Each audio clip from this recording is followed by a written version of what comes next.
کوئی شعر پڑھیں؟ میر کا میر کا ہاں ہاں بسم اللہ. مت سہل ہمیں جان کرتا ہے فلک برسوں سب خواب کے پردے سے. یار یہ تو نظریہ ارتقاء پہ ہے.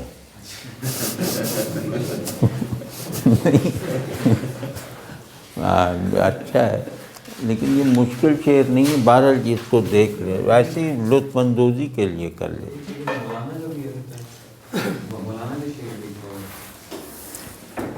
نہیں تو اسی کو کہنا میر بہت بڑی چیز ہے ان کو نظر.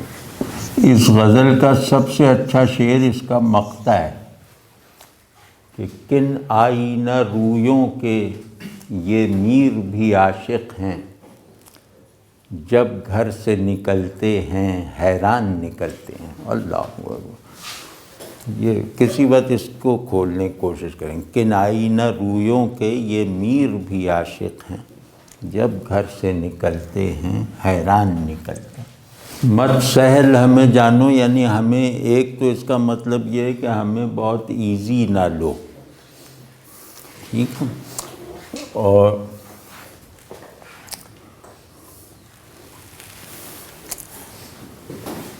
سہل کہتے ہیں اس امر کو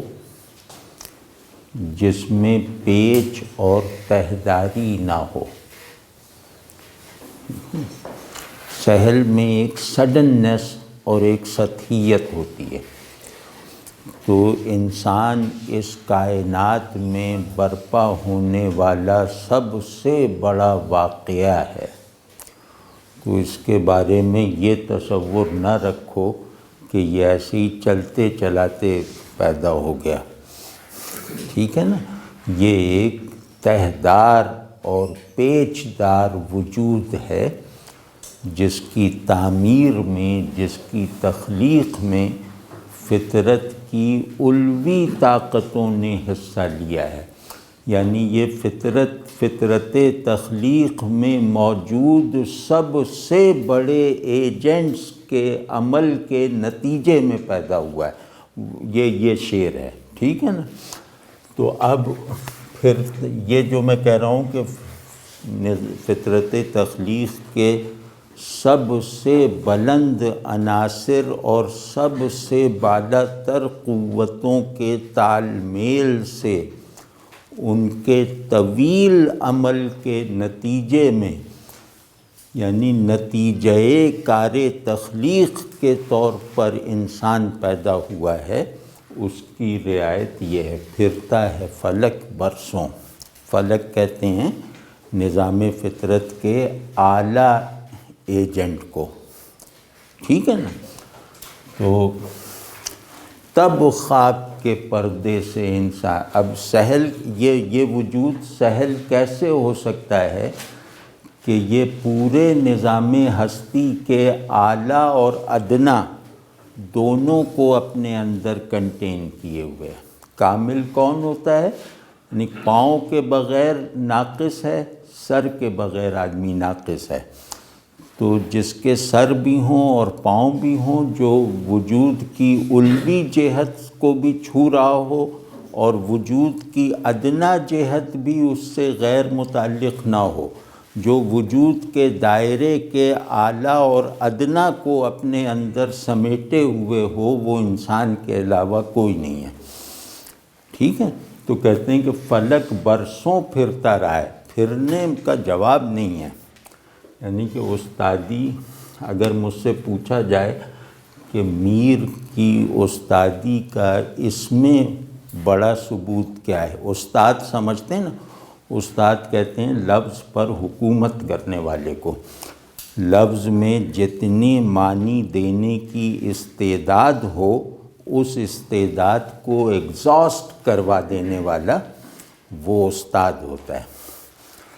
تو پھرنے کے جتنے بھی معنی ہیں وہ اس میں جمع ہیں. یعنی پھرنے کا کوئی ایک مطلب اس سے خارج نہیں رہا، بلکہ پھرنا کے مصدر میں جتنے معانی منتشر حالت میں بکھرے ہوئے موجود تھے، انہوں نے ان سب کو سمیٹ کر ان سب کے امتیازات کو برقرار رکھتے ہوئے ایک معنوی کل میں ڈھال دیا۔ یہ ہوتی ہے قدرت کلام۔ اور میر اس معاملے میں اردو میں واحد مثال ہیں جو افعال و مصادر کو اس قدرت کلام کے ساتھ استعمال کرتے ہیں، حروف جار کو، افعال کو، مصادر کو، ورنہ لوگوں کی استادی اسما تک محدود ہوتی ہے، یعنی کہ ٹھیک ہے نا۔ تو پھرنا کا مطلب ایک ہوتا ہے گھومنا۔ تو پرانی کاسمالوجی میں فلک گردش کرتے تھے، زمین ساکن تھی، تو افلاک کی گردش سے زمین پر واقعات پیدا ہوتے تھے یا زمین پر موجودات وجود میں آتے تھے، ٹھیک ہے نا۔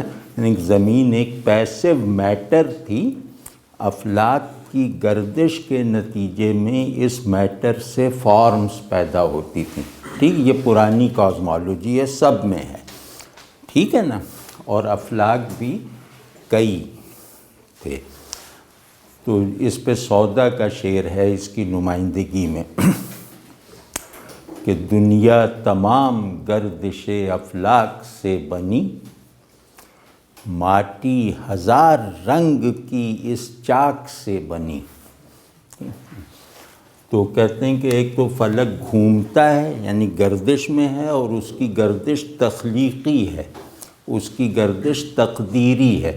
فلک دو چیزوں کا سمبل ہے ہماری روایت میں، ایک یہ کہ اس کی حرکت تخلیقی ہے، اس کی حرکت کے نتائج زمین سے ظاہر ہوتے ہیں، اور دوسری اس کی یعنی تخلیقی حرکت سے مطلب یہ کہ زمین میں جو موجودات ہوتے ہیں وہ گردش حرکت افلاک سے پیدا ہوتے ہیں، ٹھیک ہے نا۔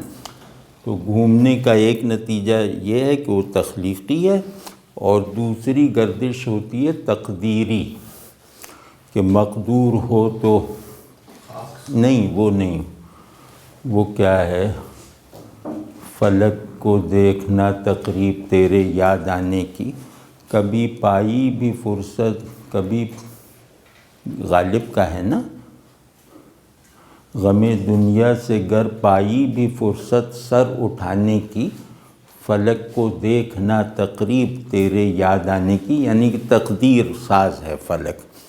تو دوسرے اس کی گردش تقدیری ہوتی ہے، پہلی تخلیقی، دوسری تقدیری، فلک تقدیر کا استعارہ بھی ہے، ٹھیک ہے نا۔ تو اس گردش تقدیری سے واقعات پیدا ہوتے ہیں، ٹھیک ہے نا۔ تو اور یہ سب معنوں میں استعمال ہوا ہے۔ اور تیسرا پھرنے کا مطلب ہے سرگردانی، کہ تلاش میں پھرتا ہے، یعنی ادھر ادھر پھرتا رہتا ہے، ڈھونڈنے کے لیے پھرتا ہے، ٹھیک ہے نا۔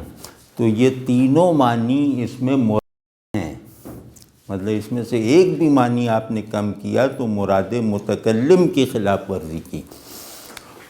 تو کہتے ہیں کہ میں فلک کی، انسان فلک کی تخلیقی گردش کا حاصل ہے، انسان فلک کی تقدیری حرکت کا نقطۂ اختتام ہے، اور انسان فلک کی جستجو کی منزل ہے، ٹھیک ہے۔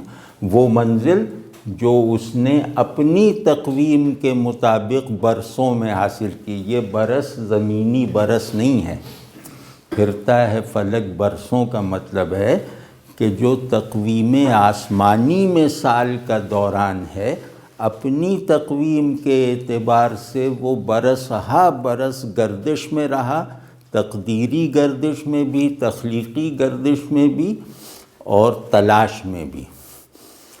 تو پھر جا کر کہیں اس خاک، یعنی خاک جو فلک کے چاک کی مٹی ہے، چاک وہ جو کمہار کا چاک ہوتا ہے جس سے وہ صورتیں بناتا ہے، تو خاک جو فلک کا مادہ کارکردگی ہے، اس خاک پر اتنی محنتیں کرنے کے بعد پھر کہیں جا کر انسان کی صورت تخلیق ہوتی ہے، برآمد ہوتی ہے، رونما ہوتی ہے، تب خاک کے پردے سے انسان نکلتے ہیں۔ دوسرا اس میں پہلو ہے پردے کا، جو قدرت کلام کا دوسرا مظہر جو ہے وہ پردے کا استعمال ہے۔ اس کا پس منظر یہ ہے کہ پردہ ہمیشہ بالا تر چیزوں کے لیے ہوتا ہے، یعنی کہ حقیقت پردے میں ہوتی ہے، صورت پردے میں نہیں ہوتی۔ بے پردہ صورت بے پردہ ہوتی ہے، حقیقت پردے میں ہوتی ہے، ٹھیک ہے، حجاب جسے کہتے ہیں۔ تو حجاب ہمیشہ تعظیم کے لیے آتا ہے۔ تو اب تعظیمی پہلو سے پردے کی نسبت انسان کی طرف ظاہر ہے، لیکن اسی تعظیمی پہلو سے اس کی نسبت خاک کی طرف عجیب ہے۔ مطلب خاک تو فلک کے لیے مٹی کا ڈھیر ہے نا، سب کچھ وہی بناتا ہے، تو خاک کے بارے میں اس کے اندر تعظیمی رویہ کیسے ہو سکتا ہے؟ اس کا گوہر مقصود خاک میں کیسے ہو سکتا ہے؟ تو کہہ رہے ہیں کہ نہیں، انسان کی نسبت سے خاک کو یہ عظمت حاصل ہوئی کہ فلک نے یہ جان لیا کہ اس کا گوہر مقصود جو ہے وہ اس مٹی کے پردے میں چھپا ہوا ہے، وہ اس خاک سے نسبت رکھتا ہے اور میری منزل ہے، ٹھیک ہے نا۔ تو کہتے ہیں تب خاک کے پردے سے انسان، اور دوسرا مطلب پردے کا کیا ہے؟ یہ پہلو ہی خاصی استادی کا ہے کہ انسان کی نسبت نے خاک کو معظم کر دیا، ایسا معظم کر دیا کہ فلک نے خود کو اس میں کھپا لیا۔ دوسرا پردہ کہتے ہیں موسیقی کے وہ جو بٹن ہوتے ہیں نا، ساز کے وہ جو ہوتے ہیں، ان کو بھی پردہ کہتے ہیں، جسے دبانے سے موسیقی نکلتی ہے، نغمہ نکلتا ہے، آواز نکلتی ہے۔ تو خاک ساز وجود تھا خاموش، کیونکہ اس کے اصل وہ کیا کہتے ہیں اس کو، یا اصل گھنڈی کو کسی نے گھمایا نہیں تھا، اصل بٹن کو کسی نے دبایا ہی نہیں تھا۔ تو فلک نے بھی برسوں کے بعد اس ساز خاموش کے اس بٹن کو دبانے کی راہ پائی، جس بٹن کو دبانے کے نتیجے میں نغمہ وجود اپنی کامل ترین صورت یعنی انسان میں برآمد ہوا۔ اور نکلتے ہیں کا کوئی جواب ہے؟ تب خاک کے پردے سے انسان نکلتے ہیں، تو انسان خاک کے پردے سے ایسا نکلا ہے جیسے وجود کے ساز خاموش سے نغمہ ہستی برآمد ہوتا ہے۔ تو یہ ہے یہ شے۔